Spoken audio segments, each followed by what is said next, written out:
بسم اللہ الرحمن الرحیم۔ محترم ناظرین، السلام علیکم ورحمۃ اللہ وبرکاتہ۔ مکہ میں قریش کے لوگوں کو یہ فکر ہو رہی تھی کہ اسلام کا دائرہ بہت جلدی پھیل رہا ہے، کیونکہ حضرت عمر اور حمزہ رضی اللہ تعالی عنہ بھی ایمان لا چکے تھے۔ نجاشی نے مسلمانوں کو پناہ دی تھی اور مسلمانوں کی تعداد بھی زیادہ بڑھ رہی تھی۔ اسی وجہ سے قریش کے لوگوں کو ایک تدبیر سوجی کہ محمد صلی اللہ علیہ وآلہ وسلم اور پورے خاندان کو محصور کر کے ختم کر دیا جائے۔ تمام قبائل جمع ہوئے اور مل کر ایک معاہدہ مرتب کیا کہ کوئی آدمی بھی نہ تو بنی ہاشم کے قریب ہوگا اور نہ ہی ان سے تجارت کرے گا، نہ کوئی ان سے ملاقات کرے گا اور نہ ہی ان کے پاس کھانے پینے کا سامان جانے دے گا جب تک وہ محمد صلی اللہ علیہ وآلہ وسلم کو قتل کے لیے ہمارے حوالے نہ کر دیں۔ اس معاہدے کو منصور بن اکرمہ نے تحریر کیا اور آ کر خانہ کعبہ پر آویزاں کر دیا۔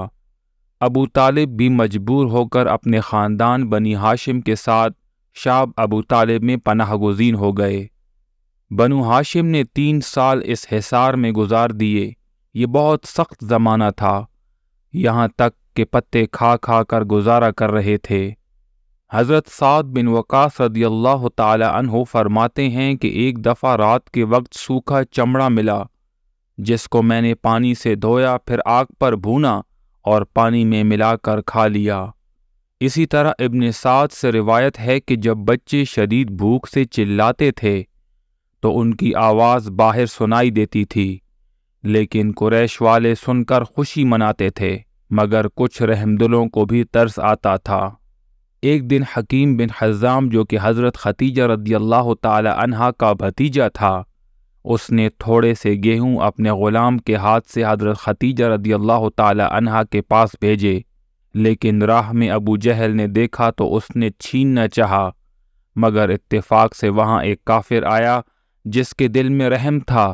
اس نے کہا کہ اگر ایک شخص اپنی پھوپھی کو کچھ کھانے کے لیے بھیج رہا ہے تو کیوں روکتا ہے؟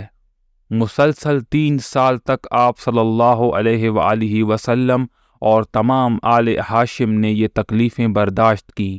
بالآخر کفار کو ہی رحم آیا اور خود ہی کفار نے اس معاہدے کو توڑنے کے لیے تحریک شروع کر دی۔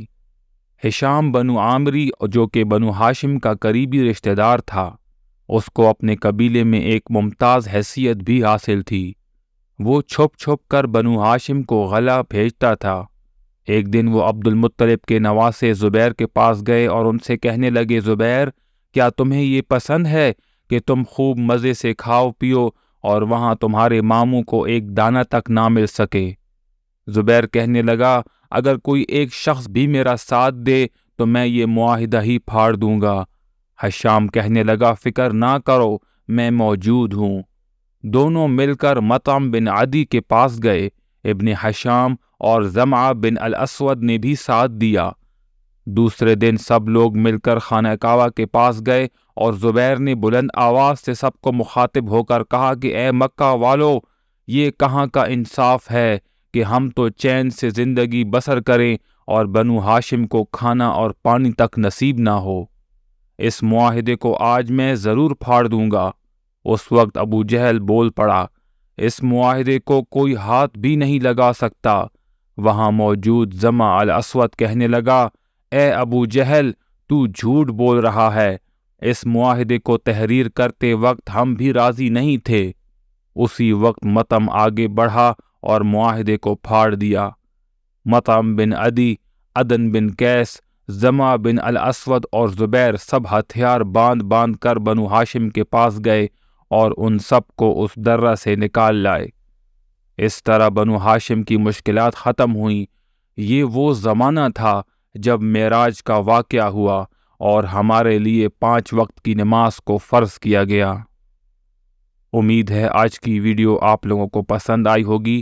مزید ویڈیوز کے لیے میرے چینل کو سبسکرائب کریں۔